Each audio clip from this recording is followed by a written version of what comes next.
담겨져 있는 것은 뭐냐면 그 사람이 말하는 그 말 가운데 담겨져 있는 무엇까지도 체크하는 거예요. 마음, 감정까지도 체크하는 것입니다. 그래서 그 상대방이 좋은 일이 있어가지고 신나게 얘기하고 있는데 앞에서 이렇게 무덤덤하게 쳐다보고 있으면 말하던 사람이 갑자기 뭘 느껴요? 벽을 느끼죠. 그렇죠? 쟤는 뭐 저러냐 반응이 내가 좋아서 그러는데 하나도 안 좋아해 주네. 그렇게 통하지 않으면은요, 그러면 계속 관계가 이어지기가 힘듭니다. 마찬가지로 우리가 신앙생활 한다라고 할 때 우리의 삶의 순간순간 하나님의 마음이 어떠실 것인가에 대해서 우리가 항상 묵상하면 그것이 선지자의 그 마음을 우리가 조금은 이해할 수 있는 그런 모습이 되는 줄 믿습니다. 그래서 선지자는요, 하나님의 가슴에 귀를 개고 외치는 자입니다. 그러니 하나님은요, 지금도 우리를 어떤 눈으로 살펴보세요? 불꽃 같은 눈으로 살펴보시지만 사랑의 눈으로 살펴보십니다. 그래서 우리의 눈물의 의미까지도 아시는 분, 내가 슬퍼서 눈물 흘리며 하나님 앞에 기도할 때 그 눈물의 의미를 하나님은 아시는 분이세요. 그렇게 하나님 우리 안에서 동일한 감정적으로 드러내시는 분이 하나님이십니다. 그래서 하나님과 인격적인 관계를 맺는다라는 것은 하나님과 감정이 통하는 거예요. 그래서 오늘 예레미야서를 읽으면서 하나님의 분노를 느끼면 또 하나님의 슬픔을 느끼면 하나님의 서운함과 섭섭함을 느끼면 우리가 그것이 선지자를 통해서 하나님의 마음을 느끼는 것인 줄 믿습니다. 그래서 하나님의 그래서 감성적인 하나님, 그 하나님을 선지자가 말씀하고 있는 것이죠. 그래서 예레미야 선지자는 무슨 선지자냐? 눈물의 선지자라고 그랬습니다. 우리가 또한 이 선지서를 읽어야 되는 이유가 무엇이냐 하면 하나님의 그런 마음을 알 수 있기 때문에 그런 것이고요. 특별히 예레미야나 이사야나 에스겔서나 하는 이 성경 말씀에서는 잘못된 이스라엘의 신앙의 형태들을 아주 신랄하게 책망하십니다. 아주 신랄하게 책망을 해요. 특별히 예레미야서에서는 거짓 선지자들이 성전을 짓고요, 건물을 짓고 이것이 하나님의 성전이다. 이것이 하나님의 성전이다. 건물을 하나님의 성전으로 성시화합니다. 건물을 하나님의 성전으로. 근데 건물이 하나님의 성전인가요? 건물은 예배당입니다. 우리가 예배드리는 처소니까요, 잘 정돈하고 청소하고 관리하고 하면 되는 것입니다. 성전은 어디예요? 예수 그리스도를 믿는 성도들, 우리 한 사람 한 사람이 그리스도 안에서 성전인 줄 믿습니다. 근데 이 성전 의식이 깨어지니까 한국교회 어떤 모습으로 드러나느냐 하면 신앙생활을 교회 안에서 하는 줄 생각하는 거예요. 이 교회 안에서는요, 예배도 열심히 드리고 봉사도 하고 헌금도 열심히 하고 그러면은 하나님 앞에 훌륭한 성도라고 그렇게 스스로 생각하고 교인들이 저분 참 믿음 좋아 그렇게 칭찬을 합니다. 근데 사회에서는요, 갑질하고 그리고 회사를 경영하는데 직원들 임금 떼어먹고 하청업체들 그냥 원가 후려치고 그래서 자기만 배불리려고 하는 그런 모습이라면 그것은 신앙의 모습이 아니라는 거예요. 우리가 정말 신앙의 전쟁을 해야 될, 싸움을 해야 될 그 장소는 어딜까요?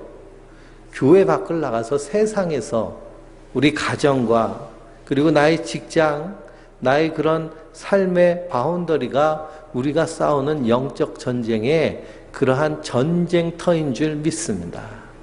근데 전쟁터에서 싸우려고 생각도 안 하고 그냥 예배당 안에서 종교 행위로서 만족감을 느끼려고 하는 것, 그것이 건물을 성전으로 말하는 그런 신앙의 잘못된 신앙적 행태입니다.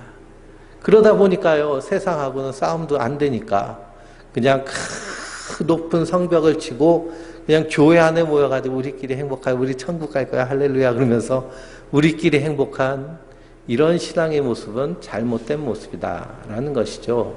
이런 말씀들을 어디서 발견할 수 있느냐 하면 이 선지서를 통해서 발견할 수 있습니다. 그런데 교회에서 이 선지서 설교를 하지를 않아요. 하지를 않아.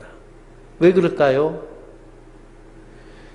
잘못된 신앙을 가지고 신앙체계로 교회를 세워나가려고 하기 때문에 이것을 하면요, 그 체계 자체가 무너지는 겁니다. 그러니 이단이 득세를 해도요, 그냥 당하는 겁니다. 왜냐? 건강하지 못하기 때문에. 그래서 우리가 이 선지자를 통해서 말씀하시는 그 하나님의 뜻을 온전히 분별하여 깨달아 알아야 될 줄 믿습니다. 오늘 말씀을 읽어보니까요, 하나님께서 이 예레미야를 부르시고 예레미야에게 말씀하십니다. 첫 번째, 내가 무엇을 보느냐 하십니다. 내가 무엇을 보느냐. 하나님이여 선지자에게 환상이나 꿈을 보여주시고 내가 무엇을 보느냐라고 물어보십니다. 그러면 무엇을 보냐고 하나님께 대답을 하죠. 예레미야가 무엇을 본다고 대답하고 있어요? 11절 말씀에 살구나무 가지를 보나이다 라고 말합니다. 살구나무 가지를 보나이다. 살구나무는 히브리어로요 사케드입니다. 사케드. 그런데 지키다라는 말은요 사카드입니다. 그러니까 히브리어인데요. 이 고대 히브리어에는요 모음이 없습니다. 모음이 없이요 그냥 자음만 있어요. 자음만 있으니까 자음을 가지고 그 뜻을 아는 것인데요. 살구나무는 지키다라는 것과 말이 똑같습니다. 같은 뜻을 가지고 있어요. 살구나무를 본다라는 것은 하나님은 하나님의 말씀을 반드시 어떻게 하신다는 거예요? 지키신다라는 말씀입니다. 하나님의 말씀을 반드시 지키시는 분. 그래서 하나님을 어떤 하나님이라고 얘기하느냐? 신명기 7장 6절을 읽어보면 하나님은 신실하신 하나님이시라는 거예요. 신실하신 하나님. 그래서 우리가 찬양할 때 신실하신 하나님 이렇게 찬양하잖아요. 신실하다는 말의 뜻은 무엇이냐면 반드시 하나님 하신 말씀은 열매 맺는다라는 것입니다. 열매 맺는다. 그러니 선지자가 지금 살구나무를 본 것은 하나님이 이 일을 어떻게 하시겠다는 거예요? 반드시 지켜 행하시겠다는 겁니다. 그래서 그 말씀에 대해서 12절에 여호와께서 내게 이르시되 내가 잘 보았도다. 이는 내가 내 말을 지켜 그대로 이루겠다라고 선언하시는 것입니다. 그리고 두 번째로 환상을 보았는데요. 환상을 보니 어떤 환상을 봐요? 끓는 가마를 봅니다. 끓는 가마가 어디에 있어요? 북쪽에 있어요. 북쪽에 있는 끓는 가마가 어디로 쏟아져요? 남쪽으로 쏟아집니다. 남쪽으로. 그래서 북방에 있는 끓는 가마를 쏟아서 남쪽을 하나님께서 심판하시겠다, 치시겠다라고 선언하시는 것입니다. 그러니 재앙이 온다는 것이죠. 그래서 북쪽 이스라엘은 아수르에 의해서, 남쪽 유다 나라는 바벨론에 의해서, 다 어디서 온 나라들에 의해서 망했어요? 북쪽에 있는 나라들에 의해서 망한 것이죠. 그래서 이 말씀을 가지고요, 희한하게 설교하는 사람들이 있습니다. 저 북에, 북쪽에 끓는 가마가 있다. 끓는 가마가 있다. 이 성경을 읽으면서 끓는 가마가 뭐라고 말하는 거예요? 북한이라는 거예요. 북한. 그래서 핵무기 한참 실험할 때 저 북쪽에 가마가 끓고 있으니까 어떻게 하라는 거예요? 빨리 피해야 된다고. 빨리 피해야 된다고. 그래서 또 어디로 피해요? 그 사람들이? 저 피지 섬으로도 피하고 더 외국으로, 교회 전체가요 외국으로 도망가기도 하고. 근데 가마가 부어졌어요? 부어지지 않았어요? 부어지지 않았죠. 그렇죠? 그래서 구약에 나와 있는 이 선지자들의 예언들은 이미 다 이루어지고 완성된 내용입니다. 이 북쪽은요, 이 바벨론을 통해서 남쪽 유다를 치시겠다는 거예요. 책망하시겠다는 거예요. 그걸 북한에다가 적용을 해가지고 얘기한다면 그것은 성경을 완전히 자기 입맛대로 꽤 넣어가지고 그래가지고 그냥 미혹하는 행위죠. 우리는 절대 그런 거에 속아서는 안 됩니다. 그래서 이 북쪽을 통해서 하나님 심판하시겠다. 그래서 우리가 이 말씀을 통해서 우리가 알아야 될 것은 무엇이냐? 이스라엘을 통해서 회개가 무엇인지를 알아야 되고요. 왜 이스라엘이 하나님 앞에 이렇게 책망받고 심판받게 되었는지 그 잘못된 신앙의 모습을 보고 우리 안에서도 그러한 모습이 있으면 어떻게 해야 하는 거예요? 회개하고 고쳐 나가야 될 줄 믿습니다. 그냥 이스라엘로 구원받은 백성, 애굽에서 출애굽하여서 약속의 땅으로 온 자들, 영원한 하나님 나라가 임하기 이전까지 그들은 거기서 하나님 나라를 이루어 가야 되는데요. 번번이 실패하는 거예요. 우리 성도도요, 예수 그리스도의 십자가의 보혈로 구원받은 자들입니다. 이 땅에서 하나님 나라를 세워가고 하나님 나라를 이루어가는 것이, 그리고 하나님 나라를 살아내는 것이 성도들인 줄 믿습니다. 근데 우리가 번번이 넘어질 때가 많잖아요. 그렇죠? 그러면 우리의 잘못된 모습을 이 이스라엘을 통해서 발견하고 그리고 회개하면 됩니다. 회개할 때 이 모습을 보면서 하나님이 어떤 마음을 갖고 계신가를 우리가 발견하면 그것이 우리에게 큰 은혜인 줄 믿습니다. 그래서 북쪽 왕국들을 불러가지고요, 예루살렘까지 다 포위하고 치겠다라고 말합니다. 그렇게 하시는 이유가 무엇이냐? 16절 말씀에 나오죠. 읽어볼까요?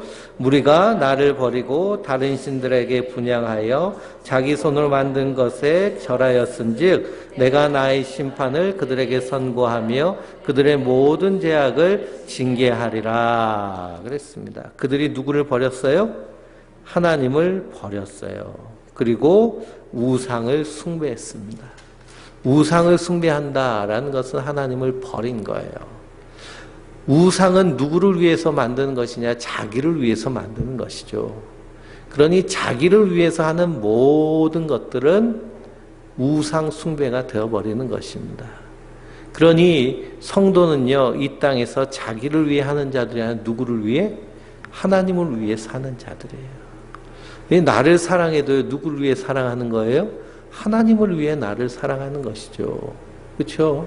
내가 교회를 다니는 성도인데 몸이 약해서, 그래서 병들면 또 그것도 하나님 앞에, 사람 앞에 은혜가 되지 않으니 열심히 운동도 해야 되고, 그리고 자기 몸을 지켜야 되고, 그리고 교회 다닌다 그러는데 그냥 파자마 입고 그냥 트레파 찍찍 긁으면서 동네를 다니면 사람들이 또 저 사람은 교회 다니는 사람이 이렇게 추저분하게 다녀, 그렇게 할 수도 있잖아요. 그렇죠? 그러니까 자기 자신을 이렇게 사랑할 수 있는 모습. 그래서 나를 위해 나를 사랑하는 것이 아니라 하나님을 위해, 그리고 이웃을, 가족을 사랑하는 것도 나를 위해 하는 것이 아니라 하나님을 위해, 그러한 방향성이 완전히 바뀌어진 자들이 바로 성도들인 줄 믿습니다. 그래서 이스라엘 백성들이 하나님을 버린 거예요. 하나님을 버린 그들을 향해서 하나님께서 그 죄악을 징계하시겠다라는 것입니다. 그러니 너는 그 징계의 말씀을 어떻게 하라는 거예요? 이 이스라엘 사람들에게 담대하게 두려워하지 말고 외치라라는 것입니다. 외쳐라. 그래서 18절 말씀해 보니까요. 보라, 내가 오늘 너를 온 땅과 유대 왕들과 그 지도자들과 그 제사장들과 그 땅 백성 위에 견고한 성읍, 세기 등 놋 성벽이 되게 하겠다라고 하셨습니다. 이건 무슨 말씀이냐? 예레미야 선지자 너의 입으로 선언된 말씀은 하나님께서 어떻게 하시겠다는 거예요? 쇠기둥같이, 놋 성벽같이 반드시 이루어지도록 하시겠다라는 것입니다. 그는 예레미야 선지자의 말이 하나도 땅에 떨어지지 아니하는 것이죠. 그래서 우리가 새벽에 사무엘상을 읽는데요, 하나님께서 이 사무엘 선지자에게 은혜를 주시니 그가 하는 말이 한마디도 땅에 떨어지지 아니하고, 그리고 거기서 역사하는 것을 봅니다. 그러니 하나님은요, 이 예레미야 선지자의 말을 통해서 반드시 이루시겠다라는 것입니다. 그러면서 하나님 약속하는 것이 그들이 너를 치다 너를 이기지 못하리니 이는 내가 너와 함께하며 너를 구원할 것임이라 여호와의 말이니라 라고 하셨습니다. 그러니 핍박과 박해가 있을지라도 그 영혼은 아무도 건들지 못하도록 하나님 지키시겠다고 약속하신 것입니다. 그러므로 우리는 이 하나님의 견고한 그 언약과 약속 가운데 서 있는 자들인 줄 믿습니다. 주님께서 우리에게 하신 언약은 무슨 언약일까요? 십자가의 언약입니다. 십자가의 언약. 그래서 우리의 모든 죄를 누가 대신 담당하셨어요? 예수 그리스도께서 담당하신 것입니다. 그래서 16절 말씀 맨 끝에 보면 그들의 모든 죄악을 하나님 어떻게 하시겠다는 거예요? 징계하시겠다는 거죠. 징계하시겠다. 그 징계함이요, 쇠기둥과 녹선벽같이 반드시 이루어지고 이게 흔들리지도 않을 거라는 것입니다. 마찬가지로 우리도 하나님 앞에 징계받을 자들인데 그 징계를 누가 대신 당하신 거예요? 예수 그리스도께서 십자가에서 대신 당하신 것입니다. 그러니 성도는 그 은혜를 받은 자들인 줄 믿습니다. 2장 1절부터 3절까지 또 한 절씩 교독하면서 읽겠습니다. 여호와의 말씀이 내게 임하니라. 이르시되 가서 예루살렘의 귀에 외칠지니라. 여호와께서 이와 같이 말씀하시기를 내가 너를 위하여 내 청년 때의 인내와 내 신혼 때의 사랑을 기억하노니 곧 씨 뿌리지 못하는 땅 그 광야에서 나를 따랐음이니라. 여호와를 위한 성물 곧 그의 소산 중 첫 열매이니 그를 삼키는 자면 모두 벌을 받게 재앙이 그들에게 닥치리라. 여호와를 말씀이니라. 아멘.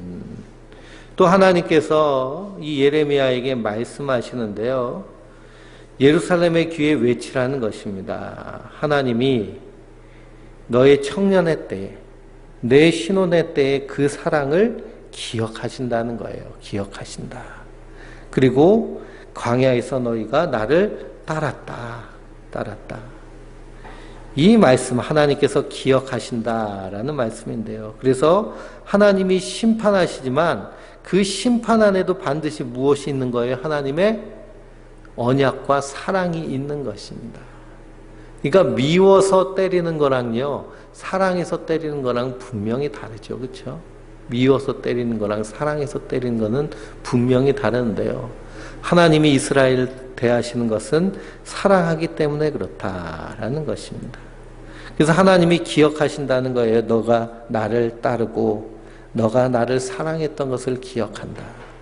그런데 이스라엘 역사를 보면요, 이스라엘 백성들이 하나님을 제대로 섬긴 적이 있었나요? 없었나요? 없었습니다. 없었어요. 그래서 민수기 14장을 한번 찾아보실까요? 민수기 14장입니다. 창세기, 출애굽기, 레위기, 민수기 14장.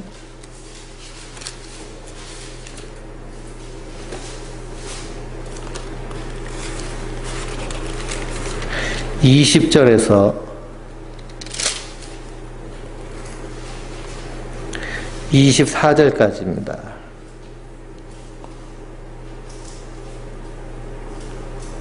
같이 읽어보겠습니다. 여호와께서 이르시되 내가 낼 별대로 사하노라. 그러나 진실로 내가 살아있는 것과 여호와의 영광이 온 세계에 충만한 것을 두고 맹세하노니 내 영광과 애국과 광야에서 행한 내 이직을 보고서도 이같이 10번이나 나를 시험하고 내 목소리를 청종치 아니한 그 사람들은 내가 그들의 조상들에게 맹세한 땅을 결단코 보지 못할 것이요 또 나를 멸시하지 않은 사람은 한 사람도 그것을 보지 못하리라. 그러나 내 종 갈렙은 그 마음이 그들과 가달라서 나를 온전히 따랐은즉 그가 어떤 땅으로 내가 그를 인도하여 두리리니 그의 자손이 그 땅을 차지하리라. 아멘. 이 하나님이 이스라엘 백성들을 광야에서 인도하실 때요, 구름기둥과 불기둥으로 인도하십니다. 그러니 새벽하고 저녁이 되면요, 구름기둥과 불기둥이 섞이면서 뭐가 돼요? 불구름기둥이 되죠. 그렇죠? 그런 하나님의 기적, 만나와 메추라기를 먹고 하나님의 인도하심을 받았는데 그들이 광야에서 몇 번이나 하나님을 거역했다는 거예요? 10번이나 하나님을 거역했다는 겁니다. 10번이나 거역했다는 것은요, 이게 쌓이고 쌓여서 거역했다는 것입니다. 그렇죠? 우리가 한번 확 화내는데도요, 그냥 분노 조절 장애가 있는 사람 무조건 화나겠죠. 근데 일반 사람들은요, 어떻게 하다가요? 참는데 어느 순간 터지는 때가 있습니다. 그리고 이스라엘 백성들이 그렇게 하나님 앞에 불순종하고 저항했다라는 것은요, 항상 한순간도 하나님을 제대로 섬긴 적이 없다는 것입니다. 이것에 대해서 시편 78편은요, 뭐라고 얘기를 하고 있느냐 찾아보실까요? 시편 78편입니다.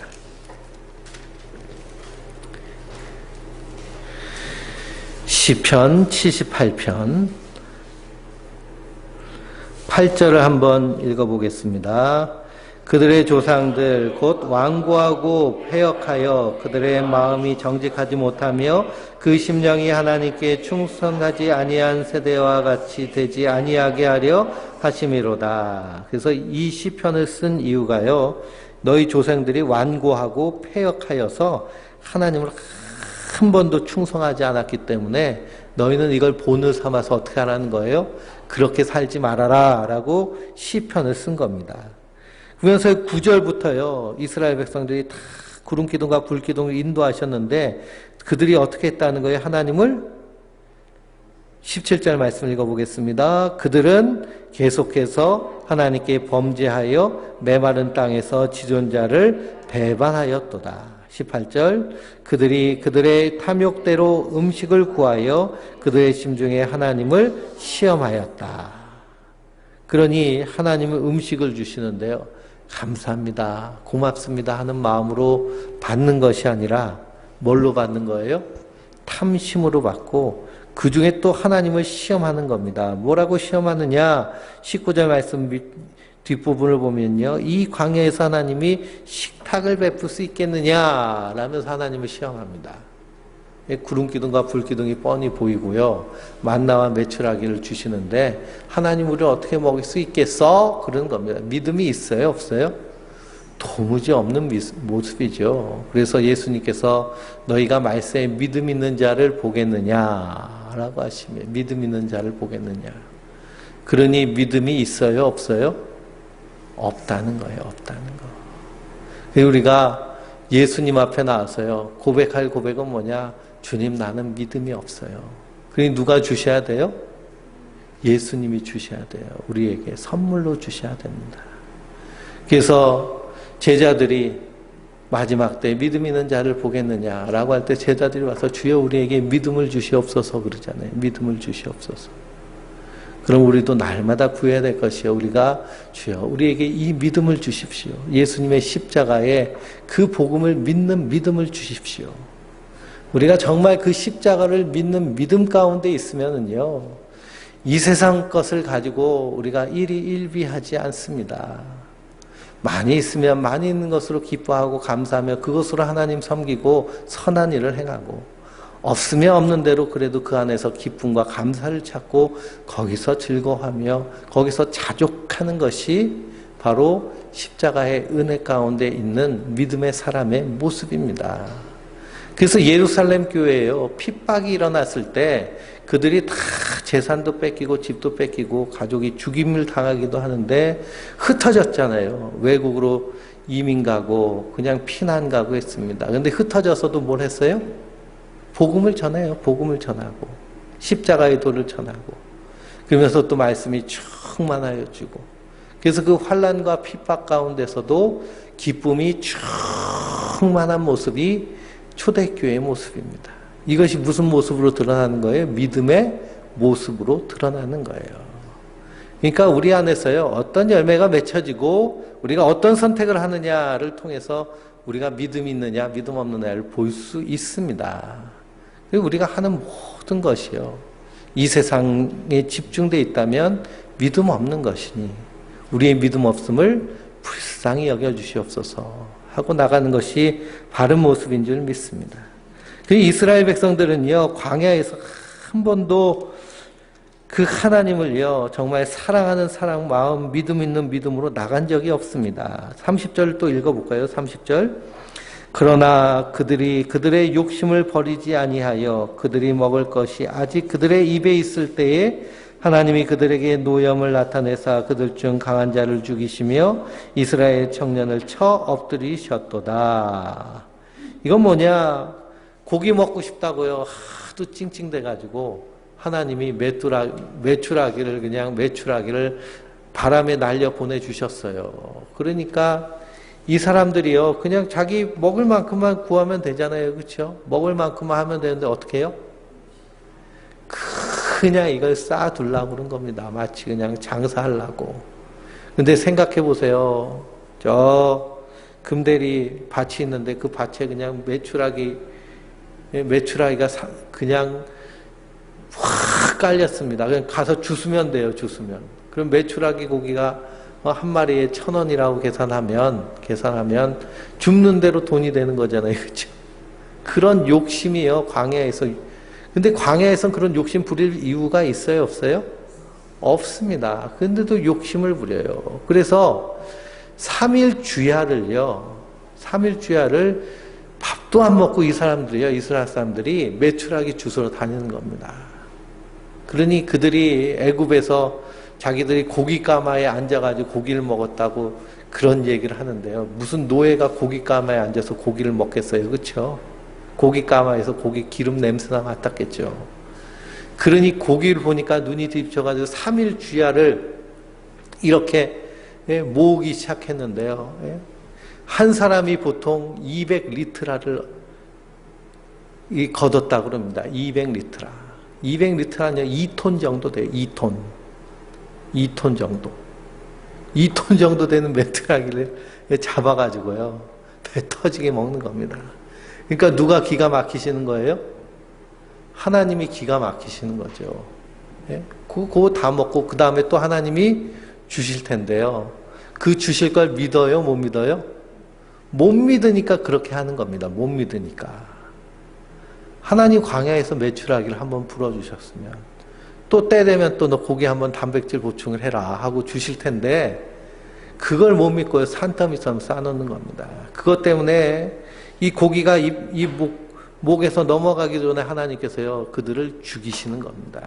하나님의 진노하시는 거예요. 그 말씀이 바로 이 방금 읽은 내용의 말씀입니다. 그래서 하나님께서 그들을 그렇게 징계하시고 그들을 책망하십니다. 그렇게 하시니까 34절, 35절을 읽어볼까요? 34절, 35절. 하나님이 그들을 죽이실 때에 그들이 그에게 구하며 돌이켜 하나님을 간절히 찾았고 하나님이 그들의 반석이시며 지도나신 하나님의 그들의 구속자이심을 기억하셨도다. 그래서 38절이요. 오직 하나님은 궁휼하심으로 죄악을 덮어주시어 멸망하지 아니하시고 그의 진노를 한 번 돌이키시며 그의 모든 분을 다 쏟아내지 아니하셨으니 그들은 육체이며 가고 다시 돌아오지 못하는 바람임을 기억하셨습니다. 그래서 오늘 예레미야서 2장 1절에서 3절 말씀에 하나님이 이스라엘 너희가 나를 사랑했던 그 사랑을 내가 기억한다는 거예요. 광야에서 너희가 나를 따랐다라고 말씀하십니다. 근데 성경에서는요, 따랐다고 말해요, 말하지 않아요? 한 번도 따라본 적이 없는데 딱 한 번 하나님이 이렇게 책망하시니까요. 그들이 하나님께 마음을 돌이켜서 하나님 살려주세요. 잘못했어요. 이거 한 번 한 겁니다. 근데 하나님 그 한 번을 어떻게 하신 거예요? 기억하신 거예요. 그 한 번을 기억하신 거. 그게 하나님의 궁휼하심입니다. 하나님의 궁휼하심. 그러니까 하나님의 궁휼하심은요, 이 사람의 궁휼하심과는 그 차원이 다른 것이죠. 그렇죠? 그 딱 한 번 하나님 잘못했어요. 손발 싹싹 빈 것, 그거 기억하시는 거예요. 그래서 열왕기상 21장을 읽어보면 아합 왕이 나옵니다. 아합 왕. 엘리야 시대에 아주 악독한 우상 숭배자 아합 왕. 이 아합 왕이요, 이 포도원을 욕심을 부리죠. 그렇죠? 포도원을 욕심을 부려서 포도원을 이렇게 강제로 빼앗습니다. 그러니까 이 포도원은 하나님이 라반에게 대대 손ton으로 주신 것인데 그것을 빼앗으니까요. 엘리야 선지자가 가가지고 그를 심하게 책망합니다. 그랬더니요, 이 아합이 어떻게 하느냐, 베옷을 입고 죄를 뒤집어 쓰고 어깨가 축 처져가지고 하나님 잘못했어요. 그러는 겁니다. 하나님 잘못했어요. 그 악한 왕이요, 한 번 하나님한테 빌었습니다. 한 번. 그랬더니 하나님이 엘리야에게 뭐라고 그러세요? 야, 엘리야야, 내 종 아합을 보느냐? 그러시는 겁니다. 내 종 아합을 보느냐는 거예요. 그가 회개했다. 내가 그 녀석을 지금 당장 심판하려고 했는데 이 심판을 뒤로 미뤄야겠다. 이게 하나님이십니다. 그러니 우리가 하나님의 긍휼하심 그리고 하나님의 그 참으심을요, 우리가 선지자를 통해서 볼 수 있어야 될 줄 믿습니다. 그래서 베드로후서 2장을 읽어보면, 3장을 읽어보면요, 베드로후서 3장을 한번 펴보실까요? 베드로후서 3장.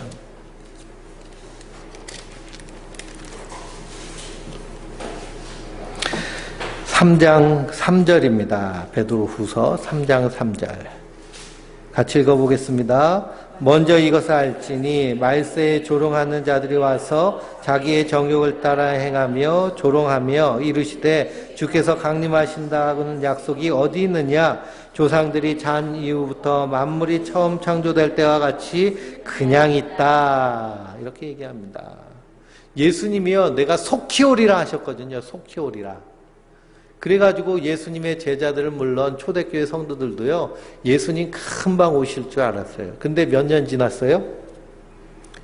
2000년이 지났잖아요. 2000년이 지난 우리가 지금을 살고 있는데 예수님 아직 재림하지 않으셨습니다. 그러니까 그때나 지금이나 뭐라고 얘기하는 사람이 있는 거예요? 야, 무슨 예수님이 다시 재림하시냐. 우리 그냥 이렇게 사는 거야. 살다가 끝나. 이렇게 조롱하는 사람이 있다는 겁니다. 조롱하는 사람. 이렇게 조롱하는 사람은요, 하나님의 긍휼하심을 어떻게 하는 자들이에요? 멸시하는 자들입니다. 하나님의 긍휼하심. 하나님의 긍휼하심 무엇이냐? 베드로후서 3장 8절을 읽어볼까요? 8절. 사랑하는 자들아, 주께는 하루가 1000년 같고 1000년이 하루 같다는 이 한 가지를 잊지 말라. 주의 약속은 어떤 사람들이 더디다고 생각하는 것 같이 더딘 것이 아니라 오직 주께서는 너희를 대하여 오래 참으사 아무도 멸망하지 아니하고 다 회개하게 이르기를 원하시느니라. 그러니 하나님이 택한 백성은요, 다 회개하여 올 때까지 하나님 길이 참으시는 것이 하나님의 긍휼인 줄 믿습니다. 그러니 40년을요, 내내 하나님 원망하고 불평하고 반역하고 폐역했던 그들을 딱 한 번 하나님 잘못했어요 한 손 비빈 그 한 모습을 보고 하나님 뭐라고 그들에게 얘기하시는 거예요? 너의 사랑을 기억하고 광야에서 너희가 나를 따랐구나 라고 이렇게 선언하시는 것입니다. 그러니 하나님이요, 우리를 보고 너는 나의 뷸라요. 뷸라는 뭐예요? 나의 신부라는 거잖아요. 나의 신부. 나의 신부. 나의 사랑이구나. 주님이 이렇게 우리를 그렇게 받으시는 이유는 뭘까요? 우리의 무슨 모습을 보고 받으셨을까요? 우리의 모습을 보고서는요, 받으실 것이 없습니다. 무엇을 보고요? 예수님의 십자가를 바라보고, 예수님이 우리를 위해서 그 십자가를 지셨습니다. 그 십자가로 말미암아 우리가 하나님 앞에서 내 사랑하는 신부요, 내 백성이라 라는 그런 부르심을 받은 것입니다. 이것이 하나님의 긍휼이고 하나님의 사랑입니다. 하나님의 긍휼, 하나님의 사랑. 그래서 이 긍휼과 사랑 가운데서 이 이스라엘 백성들을 다시 회복시키기 위해서 하나님이 선지자를 통해서 일하시는 모습이 바로 하나님의 일하심인 줄 믿습니다. 그러므로 우리는 날마다 이 하나님의 긍휼하심, 하나님의 사랑하심을요, 참 귀하고 아름답게 여겨야 될 줄 믿습니다. 그것을 업신여기는 자가 되어서는 안 됩니다. 이것이 하나님의 마음입니다. 그래서 십자가를 바라보며 그 주님의 마음이 우리의 마음 가운데 와닿아서 그래서 그 사랑으로 충만하여지는, 그래서 하나님이 길이 참으시고 오래 참으시고 끝까지 참으시는 이유는 우리뿐만 아니라 이 땅에 잃어버린 영혼들 회개하는 그때까지 주님께서 한 영혼도 잃어버리지 않으시기 때문에 길이 참으시는 줄 믿습니다. 그 은혜 가운데 우리가 있다는 사실을 기억하시고 날마다 그 주님의 궁유를 깨달아서 우리도 주님의 궁유를 받은 자이기 때문에 우리도 이 땅에서 어떤 자로 서는 거예요? 궁유리 여기는 자로 서는 겁니다. 이 세상 깨어진 세상 가운데서 불쌍히 여기는 마음을 가지고 그 주님의 사랑으로 한 사람 한 사람을 대함으로 그 안에서 하나님 나라의 사랑을 이루어가는 하나님의 사람들 되시길 주님의 이름으로 축원드립니다.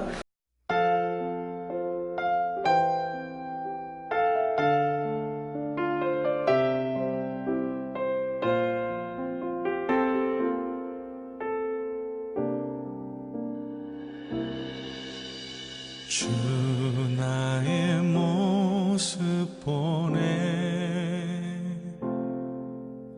상한 나의 맘 보시네 주 나의 눈물 안에 홀로 울던 맘 아시네 주 나의 모습 보네 상한 나의 맘 보시네 주 나의 눈물 안에 홀로 울던 맘 아시네 세상 소망 다 사라져가도 주의 사랑은 끝이 없으니 살아가는 이 모든 순간이 주의 힘을 나는 믿네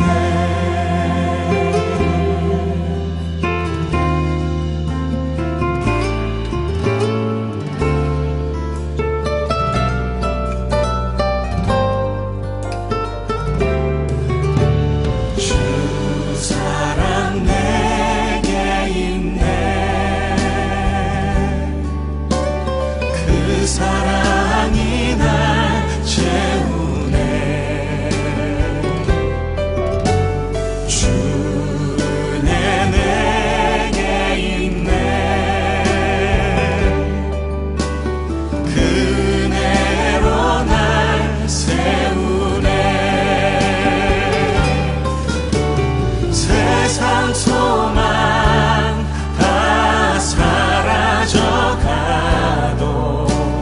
주의 사랑은 끝이 없으니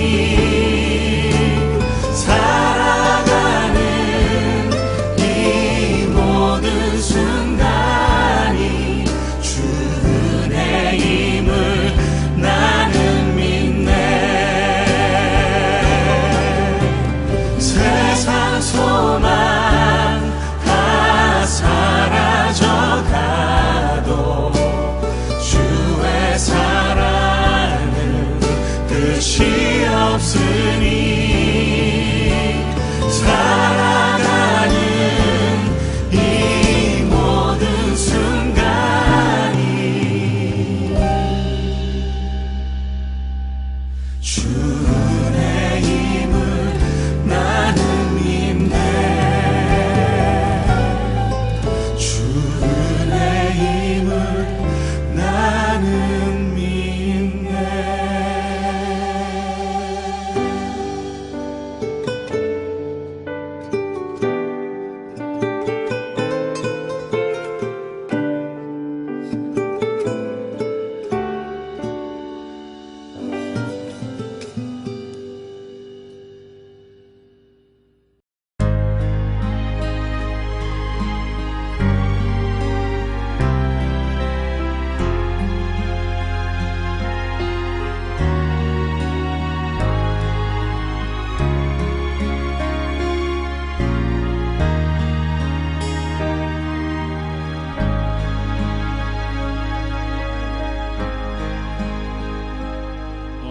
속 헤매이던 내 영혼 갈 길 몰라 방황할 때에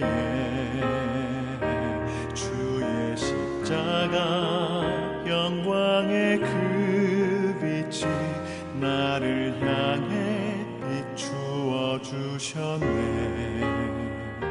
주홍빛보다 더 붉은 내 죄 그리스도의 피로 씻기어 완전한 사랑 주님의 은혜로 새 생명 주께 얻었네.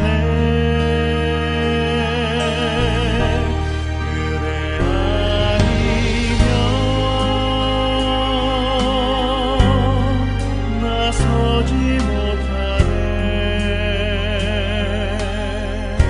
십자가의 그 사랑 능력 아니면 나서지 못하네.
세상 지식보다 귀한 것 예수를 알미라. 내 안에 가장 귀한 것 예수를 알미라. 예수의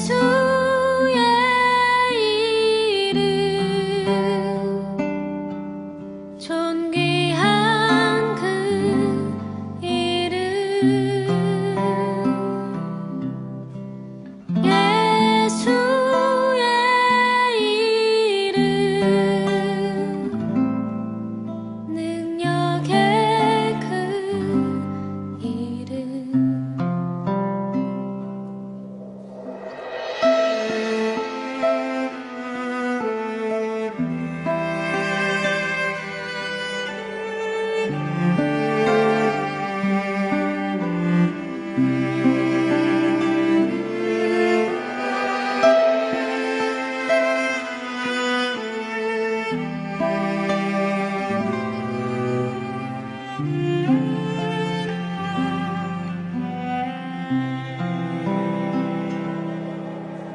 내 안에 가장 귀한 것 예수를 알미라.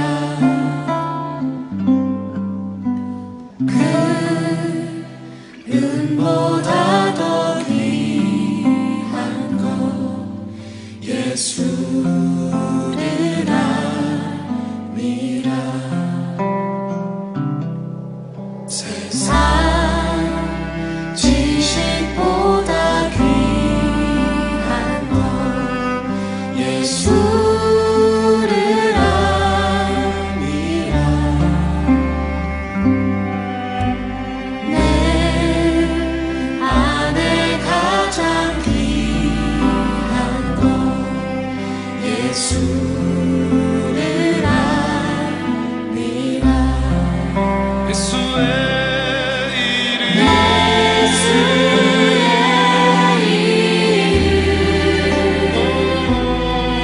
존귀한 그 이름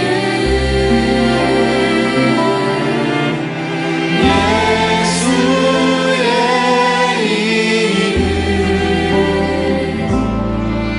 능력의 그 이름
엄마를 보고 있는 아이와 입을 맞추고 상자를 덮고 가까이에 띄우며 간절히 기도했겠지. 정처 없이 강물에 흔들흔들 흘러내려가는 그 상자를 보며 눈을 감아도 보이는 아이와 눈을 맞추며 주저앉아 눈물을 흘렸겠지. 너의 삶의 참 주인, 너의 참 부모이신 하나님 그 손에 너의 삶을 맡긴다. 너의 삶의 참 주인, 너를 이끄시는 주 하나님 그 손에 너의 삶을 드린다.